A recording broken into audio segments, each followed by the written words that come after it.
নমস্কার বন্ধুরা, এই মুহূর্তে আমি চলে এসেছি কল্যাণী ঘোষপাড়ায় এবং এখানে এসেছি আবারও। গতবার ঠিক যখন এসেছিলাম পুজোর আগে, এবার পুজোর অনেকটাই আগে চলে এসেছি। এই হচ্ছে সেই জায়গা গতবার যেখানে আমরা দেখেছিলাম লিসবোয়া টাওয়ার।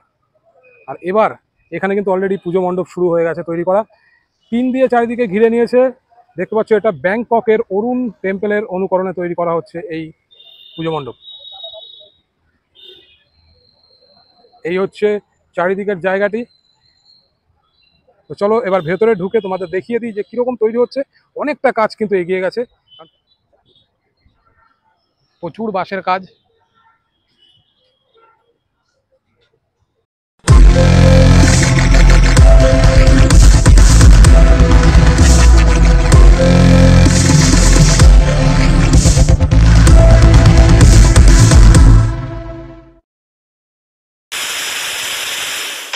পুজোর কিন্তু আর বেশি দিন বাকি নেই, যদিও আমাদের কাছে এখনো অনেকটা দিন বাকি, প্রায় 100 দিন। তবুও যে সমস্ত জায়গায় বড় বড় পুজো মণ্ডপ হয় তাদের কাছে কিন্তু এই সময়টা অনেকটা কম হয়ে যায়। কিন্তু এখনো পর্যন্ত বড় বড় পুজো মণ্ডপ তারা এখনো শুরুই করেনি। সেখানে কল্যাণী ITI মোড়, এই যে দেখতে পাচ্ছ আমার পেছনে যে পুজো মণ্ডপ, তার কাজ কিন্তু অনেকটা এগিয়ে গেছে। বাঁশের স্ট্রাকচার কিন্তু অনেকটা তৈরি করে ফেলেছে। গতবারও এখানে এসেছিলাম, উইলিয়াম দাদার সাথে কথা হয়েছিল।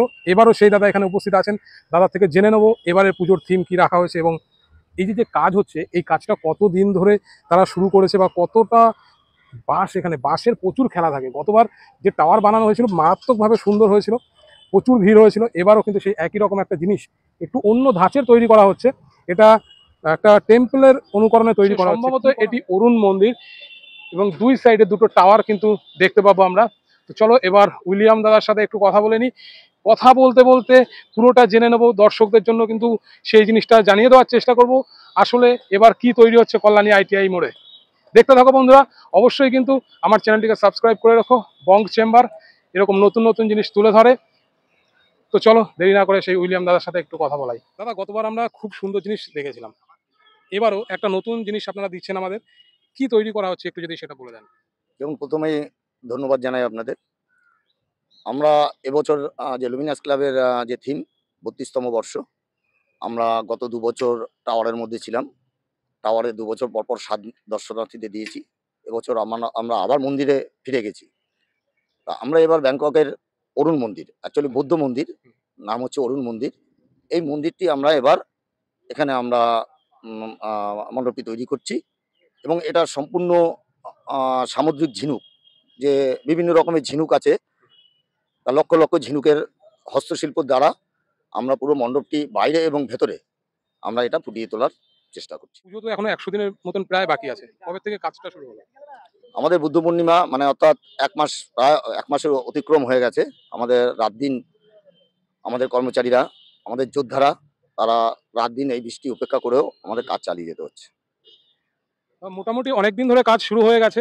আর এখানে তো প্রচুর বাঁশ লাগছে, প্রচুর বাঁশ, মানে সেটাও কি একটা আইডিয়া দেওয়া যায় কত পরিমাণ বাঁশ এবং এখানে? বাঁশের আইডিয়া তো দেওয়া যায় না, তবে বাঁশ তো লাগবেই। হ্যাঁ। কারণ 5 মাস আগে থেকে একটা ট্র্যাকচার শুরু হওয়া মানে সেটা দৈর্ঘ্য, প্রস্থ এবং মণ্ডপটির যে যে ধরনের উচ্চমানের হয়, সারা পশ্চিমবঙ্গ নয়, ভারতবর্ষ এবং ভারতবর্ষের বাইরেও এটার সুনাম ছড়িয়ে পড়েছে। সেই হিসাবে আমাদের মানে লরিতে লরিতে বাঁশ ফেলতে থাকি, আমাদের কাজ হতে থাকে। তবে কত হিসেব নেই, কোনোবার 18,000, কোনোবার 20,000, 25,000 লেগে যায়। এই যে মন্দিরের যে স্ট্রাকচারটা মাঝামাঝি এই জায়গা একটু যদি এদিকটা একটু ঘুরে দাদা একটু দেখে দিন, এই জায়গাটাতে এখানটাতে আমরা কি দেখবো আর এই দুই পাশটাতে আসলে কি তৈরি হচ্ছে? দেখুন, অরিজিনাল মন্দিরটিতে আছে 4 টে, মানে মিডিলে যেটা বড় মন্দির, তার 4 সাইডে 4 টে মন্দির। তো আমরা ফ্রন্ট ভিউ মাঠের পরিমাপ হিসাবে আমরা পেছনে দুটো করতে পারছি না। যেহেতু পেছনের দুটো করলে কোনো দর্শনার্থী দেখতে পারবে না। এই কারণে আমরা সামনের দুটো এবং মিডিলের বড়টা আমরা করছি এবং এটা আমাদের এন্ট্রি গেট। যেহেতু এন্ট্রি গেট আমাদের বড় রাখতে প্রশাসনিকভাবে, যে জনসমুদ্রের ঢেউ আমাদের এখানে লক্ষাধিক লোকের সমাগম হয়, সেই হিসাবে আমাদের গেটটা প্রশাসন থেকে আমাদের সবসময় বড় রাখতে বলে। যার জন্য আমরা এন্ট্রি গেটটা সবসময় বড় রেখেছি এবং এক্সিট গেটটাও আমরা বড় রেখেছি। এবার কি সেই লাইটের যে ঝলকানি সেগুলো কি দেখতে পাবো? অবশ্যই, অবশ্যই লাইটের ঝলকানি তো থাকছেই। সে গতবার ছিল অন্য ধরনের, এবার একটু অন্য অন্য ধরনের স্বাদের লাইটিং হবে। তার সঙ্গে চমক থাকছে, যেটা গত বছর আমাদের প্রতিমায় কেজি কেজি সোনা দিয়ে, অলংকার দিয়ে প্রতিমা সাজানো হয়েছিল। এবছরও সেই লাইট থাকছে। একদম সেই গতবার যদি আমরা কেউ মিস করে থাকি প্রতিমা দেখার ক্ষেত্রে, এবার কিন্তু সেই একই জিনিস আমরা দেখতে পাবো। এবারও কিন্তু দেখার সুযোগ রইলো। অবশ্যই যারা দূর থেকে আসতে চাইছো আগের থেকে চলে এসো, না হলে কিন্তু অনেক ভিড় পড়ে এখানে। উদ্বোধনটা কবে হতে পারে? আমাদের অ্যাকচুয়ালি উদ্বোধন মাননীয় মুখ্যমন্ত্রী ভার্চুয়াল উদ্বোধন করেন এবং বিভিন্ন গেস্ট থাকে, তার কারা থাকে। আমরা ওটা মানে পুজোর ১ মাস আগে আমরা ডিসিশন নিই। সবার ডেট পেলে আমরা সেই উদ্বোধন ডেটটা ঠিক করি। তবে আমাদের পুজোর অনেক আগেই উদ্বোধন হয়ে যায়। মহালয়ার একদিন আগে পরে আমাদের উদ্বোধনটা হয়। অসংখ্য ধন্যবাদ দাদা আপনাকে, ভালো থাকবেন, সুস্থ থাকবেন। তো চলো বন্ধুরা, এবার ভেতরে নিয়ে যাচ্ছি। ভেতরে নিয়ে গিয়ে একটু দেখানোর চেষ্টা করি কিভাবে তৈরি হচ্ছে এই পুজো মণ্ডপ। এখন পুরো বাঁশের স্ট্রাকচার দেখা যাচ্ছে। এটার চওড়া যেটা করা হয়েছে সেটা প্রায় ১৫০ ফুট, ১৫০ ফুট চওড়া থাকছে। আর উচ্চতাটা সেটা কিন্তু এখনো বলা যাচ্ছে না, কারণ উচ্চতার হিসেব করতে গেলে এই যে পাশে যে দুটো পিলার মতন উঠছে, এখানে একটা আর এই দিকে একটা, এটার যে উচ্চতা হবে মোটামুটি সেটার থেকেও বেশি উচ্চতা থাকবে এই মাছের বডির। এখানে আরো বেশি উচ্চতা হবে। এটা মোটামুটি ১০০-১৫০ ফুট উঠে গেছে। তাহলে এটার উচ্চতাটা কতটা হবে সেটা একটা আইডিয়া করা যায়। ১০০-১৫০ ফুটের অনেকটাই বেশি থাকবে। তো চলো এবার ভেতরে ঢুকে এসেছি। কীরকমভাবে তৈরি হয়েছে স্ট্রাকচার সেটা দেখিয়ে দিই। দারুণ লাগছে দেখতে এই অবস্থাতে। চারিদিকে শুধু বাঁশ আর বাঁশ, কোথাও কোথাও ছোটোখাটো কিন্তু স্পেশাল খুঁটি ব্যবহার করা হয়েছে। এই যে এখানে যেরকম একটা খুঁটি আমি দেখতে পাচ্ছি, এরকম কিন্তু কিছু কিছু জায়গায় খুঁটি ব্যবহার করা হয়েছে। একদম পুরো এটা গাছের অংশ। আর এই যে বাইন্ডিং, এই বাইন্ডিংগুলো কিন্তু ভীষণ টাইট, এত শক্ত যে এখানে দুলবে না, নড়বে না। এই যে হাত দিয়ে নাড়াচ্ছি কিছুই টের পাওয়া যাবে না। এই হচ্ছে ভেতরের জায়গা। প্রতিমা যেখানে থাকবে সেটা একটু দেখিয়ে দিই। এখান থেকে মানুষ ঢুকে আসলো, ঠিক এই জায়গাটাতে এখানে কিন্তু প্রতিমা থাকবে। এবং উপরটা একটু দেখাই, উপরে বেশ সুন্দর একটা ছাউনির ব্যবস্থা করা হবে, লাইট থাকবে। দাদা এখানকার যিনি আছেন উইলিয়াম দা, তিনি তো বলেই দিলেন প্রচুর লাইটের ব্যবস্থা এবারও থাকবে, প্রচুর ঝলকানি থাকবে আলোর। তার পাশাপাশি প্রতিমা গতবার যারা মিস করে গেছে দেখার জন্য, কারণ এখানকার প্রতিমাতে একটা চমক থাকে, গতবার প্রায় প্রচুর সোনা দিয়ে কিন্তু মাকে সাজানো হয়েছিল, এবারও কিন্তু সেই একই জিনিস থাকবে। এক্সিট গেট কিন্তু এদিক থেকেই রাখা হচ্ছে, গতবারে এরকমই ছিল। এবার যেটা পার্থক্য হচ্ছে, গতবারে এই যে ঢোকার রাস্তা এটা ছিল একটু ন্যারো টাইপের, একটু সরু জায়গা ছিল। এবার অনেকটা প্রশস্ত, অনেকটা চওড়া জায়গা করা হয়েছে। এদিক থেকে এক্সিট পয়েন্ট এটাও কিন্তু অনেকটা চওড়া রাখা হয়েছে। তো কেমন লাগছে বন্ধুরা অবশ্যই কমেন্টস করে জানিও। কল্যাণী ITI মোড় তাদের যে পুজো, সেই পুজোর মণ্ডপের কাজ অনেকটাই কিন্তু এগিয়ে গেছে। একদম শেষ প্রান্তে চলে এসেছি। ঠিক এইখানটাতেই কিন্তু প্রতিমা থাকবে, সেই স্টেজটা এখনো তৈরি হয়নি।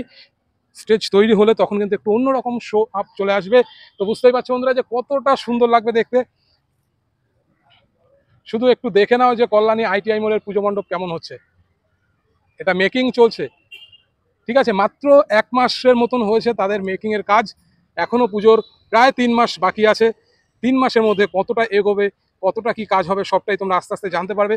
যদিও ওভারঅল যে ব্যাপারটা হতে চলেছে উইলিয়াম দা নিজের মুখেই সবকিছু কিন্তু বুঝিয়ে দিলেন, কিভাবে আমরা এই পুজো মণ্ডপটিকে দেখব, কবে দেখতে পাবো, কবে উদ্বোধন হবে, সবটাই কিন্তু একটা আইডিয়া দাদা আমাদের দিয়ে দিলেন। কল্যাণী ITI মোড় মানে এই নামটা শুনলেই যথেষ্ট।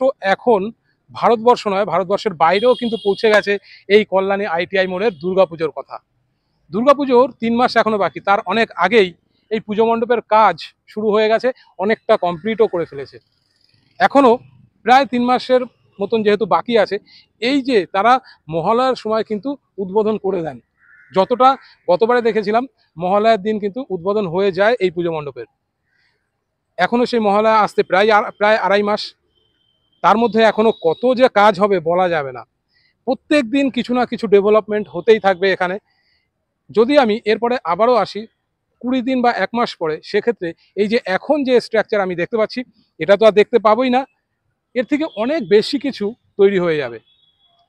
সবেমাত্র শুরু হলো, মেকিংটা তুলে ধরার চেষ্টা করলাম বন্ধুরা। আশা করি অনেকটা আইডিয়া পাওয়া গেল এই পুজো মণ্ডপ এবার কী হতে চলেছে। কল্যাণী ITI মোড় একদমই কিন্তু মিস করা যায় না দুর্গাপুজোতে। যাতায়াতেরও কিন্তু বেশ সুবিধা, না এখানে আসতে গেলে কোনো অসুবিধাই হয় না। আমরা কলকাতা থেকে আসি, আমি এসছি কলকাতা থেকে, দমদম থেকে একই ট্রেনে কিন্তু আমি এখানে পৌঁছে যাই, না আমাকে কোনো অটো ভাড়া দিতে হয় না টোটো ভাড়া দিতে হয়। দমদম থেকে কল্যাণী সীমান্ত ধরলে পরে একদম নামতে হবে কল্যাণী ঘোষপাড়া স্টেশনে। কল্যাণী ঘোষপাড়া স্টেশনে নেমে মাত্র হাঁটা পথে 2 থেকে 3 মিনিট লাগবে।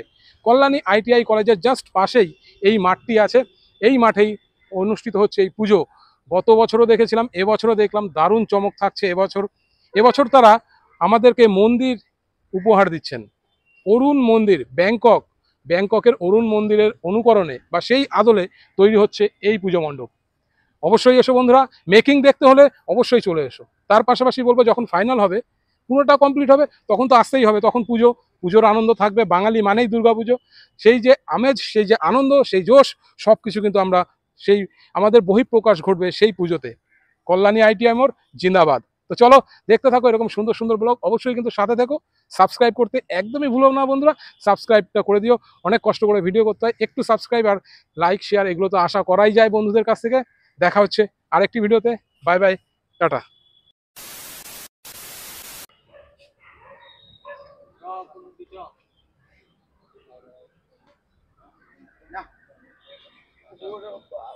আচ্ছা, এই দাদা কিন্তু গতবারও ছিল, এই দাদাকে আমি দেখেছিলাম, ছিলেন তো আপনি?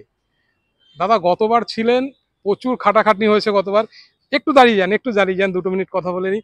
এই দাদা কিন্তু মানে যেহেতু কাজে এখন একটু রেস্ট নিচ্ছিল, তাই একবার সুযোগ পেলাম কথা বলার। দাদা, এবার যে অরুণ মন্দিরটা বানানো হচ্ছে, প্রচুর মানে আমি তো দেখছি এখনো অনেক কাজ পাশে। এবার তার পাশাপাশি এটার হাইটটা একটু বলে দেবেন, কতটা উঠতে পারে? হাইট গেলাবার চেয়ে বেশি হবে এবার, আগের বারের থেকে বেশি? আগের থেকে বেশি হবে। ওরে বাবা, অনেকটা উঠবে তার মানে। আর চওড়ায় মোটামুটি 150 ফুট। চওড়ায় 150-র উপরই দাঁড়াই যাবে। বাহ, ঠিক আছে, আমরা তো দেখতে পাবোই। আর পুজো মণ্ডপের মেন যে প্রতিমা যেখানে থাকবে সেটা কোন জায়গাটায় থাকবে? সুযোগ থাকবে ওই সামনে। এই জায়গাটায়, তাই তো?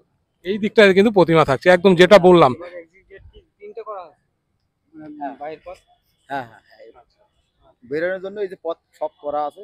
হ্যাঁ হ্যাঁ, এইবার রাস্তাগুলো একটু বড় বড় রাখা হয়েছে, প্রশাসনেরও চাপ আছে। লোকের ঢলটা বেশি হয় তো, যা দর্শনার্থীর ভিড়টা বেশি হয়, যার জন্য রাস্তা তো বড় করতেই হবে। ঠিক আছে দাদা, আপনার নাম? আমার নাম সঞ্জয় তালুকদার। ভালো থাকবেন দাদা, সুস্থ থাকবেন।